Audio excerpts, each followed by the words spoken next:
દિવાળી આવી હતી. ઘરમાં પ્રકાશ, રંગોળી, ફૂલોના હાર અને મીઠાઈઓની મહેક હતી.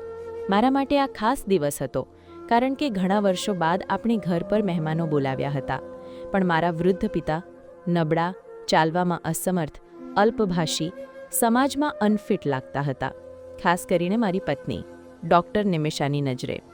તેના માટે મારા પિતા એક અનૌપચારિક તકલીફ હતા. મહેરબાની કરીને તેમને ઉપરના ઓરડામાં રાખો. નિમિષાએ શાંતિથી કહ્યું, હમણાં પાર્ટી છે. બધા નિમંત્રણિત ડૉક્ટર્સ, વકીલો, અમારા વર્ગના લોકો છે. તેઓના કપડાં જોયા છે તમે? જરા પણ ભાવે નહીં. મારા મનમાં થોડી ફરિયાદ હતી, પણ પાછું કોઈ મક્કમ વલણ ન રાખી શક્યો. આખરે પિતા તો મારા જ હતા, પણ પત્ની પણ જીવનસાથી. બંને વચ્ચે ઝૂકાતો રહેલો હું. મારી પેટી લ્યો, પિતાને સહારો આપ્યો અને તેમને ઉપરના ઓરડા સુધી લઈ ગયો. તેઓ ખૂબ શાંત હતા. બસ એક હાથમાં ભગવદ્ ગીતા હતી. જાતે જ કહ્યું, તારું મન હોય તો દીઠા આવજે સાંજના. પાર્ટી શરૂ થઈ. ઘરમાં હસતા મૂકતા, ચર્ચાઓ, સ્માર્ટફોનની લાઈફ સ્ટોરીઝ, સેલ્ફીઝ, બધું હતું. હું પણ તરંગમાં હતો. જ્યારે વિચાર આવ્યો કે પપ્પાને પાણી તો આપ્યું છે કે નહીં.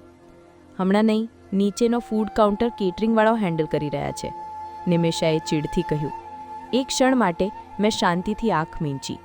યાર, પપ્પા ભગવાન ભરોસે છે આજે. સમય પસાર થતો ગયો. સાંજના 7 વાગ્યા.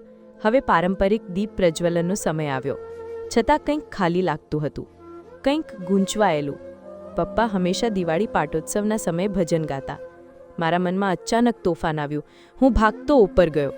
દરવાજો ખુલ્લો હતો, પણ અંદરનું દ્રશ્ય હૃદય વિદારક હતું. પિતા નશ્વર શરીરમાં પલંગ પર પડેલા હતા. ભગવદ્ ગીતા છાતી ઉપર અને ગળું થોડું ઝૂકેલું. હાથમાં એક કાગળ મજબૂતીથી પકડેલો હતો. તેમના મુખ પર શાંતિ હતી, ભયંકર શાંતિ. મારી આંખો છલકાઈ. તાત? હું ઉનાળાની વચ્ચે પણ ઠંડીથી કંપવા લાગ્યો.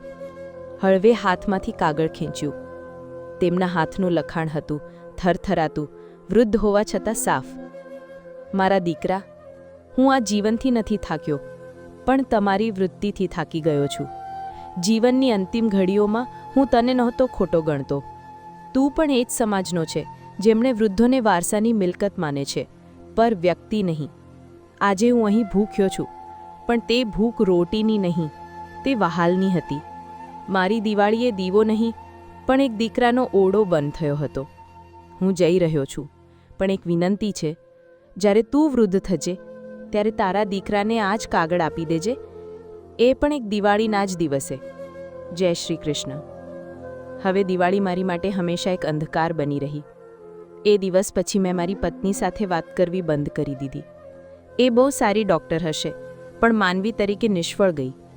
હું છેલ્લા 3 વર્ષથી વૃદ્ધાશ્રમમાં સ્વયંસેવક છું, ભટકતા પિતૃત્વને શાંતિ આપવાના પ્રયાસમાં. દરેક દિવાળીએ હું એક દીવો પ્રગટાવું છું, મારા પિતાના ઓરડા માટે.